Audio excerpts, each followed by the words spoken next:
അൻവർ എന്തോ മഹത്തായ കാര്യം ചെയ്തു എന്ന് ആഘോഷിക്കുന്ന ചാനലുകളോ അല്ലെങ്കിൽ രാഷ്ട്രീയക്കാരോ ഒക്കെ ഉണ്ടാവും. പക്ഷേ അൻവർ ഒന്നും നേടിയിട്ടില്ല എന്നുള്ളതാണ് സത്യം. ഈ അവസരം, ഈ ഒരു ഉപതെരഞ്ഞെടുപ്പ് വന്നത് 10 മാസത്തേക്കാണെങ്കിലും തങ്ങളുടെ ഒരാളെ അവിടെ MLA ആക്കി ഇരുത്താനും അങ്ങനെ പിണറായി സർക്കാരിൻ്റെ മേലൊരു വിജയം ആഘോഷിക്കാനും UDFൻ്റെ അവസരം കിട്ടി.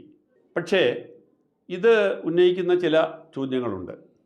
ഈ വിജയം കൊണ്ട് അടുത്ത പൊതുതെരഞ്ഞെടുപ്പിൽ UDFന് വിജയം ഉറപ്പായോ? അടുത്ത പൊതുതെരഞ്ഞെടുപ്പിൽ പിണറായി വിജയൻ നേതൃത്വം നൽകുന്ന ഇടതുമുന്നണി സർക്കാരിനെ തോൽപ്പിക്കാനുള്ള ശക്തി UDF നേടിയെടുത്തോ? ഒരിക്കലും ഈ തെരഞ്ഞെടുപ്പ് അതിലേക്കുള്ള ഒരു സൂചനയല്ല. കാരണം കഴിഞ്ഞ 2 തെരഞ്ഞെടുപ്പിലും നഷ്ടപ്പെട്ട സീറ്റാണെങ്കിലും ഈ നിലമ്പൂർ സീറ്റ് ഒരു UDF സീറ്റാണ്. നിലമ്പൂർ സീറ്റിലെ രാഷ്ട്രീയ സാഹചര്യം തന്നെ വ്യത്യസ്തമാണ്. അവിടുത്തെ വോട്ടിംഗ് പാറ്റേൺ വ്യത്യസ്തമാണ്. അവിടെ BJP കാര്യമായ വോട്ടില്ല. അപ്പോൾ അങ്ങനെയുള്ള ഒരു മണ്ഡലത്തെ വിലയിരുത്തിക്കൊണ്ട്, അങ്ങനത്തെ മണ്ഡലത്തിലെ പെർഫോമൻസിനെ വിലയിരുത്തിക്കൊണ്ട് ഈ വിജയം കേരളം മുഴുവൻ ആവർത്തിക്കും എന്ന് UDFലോ കോൺഗ്രസ്സിലോ ആരെങ്കിലും ചിന്തിക്കുന്നുണ്ടെങ്കിൽ അവർക്ക് അമ്പേ തെറ്റുപറ്റിയെന്നേ പറയാനാവും.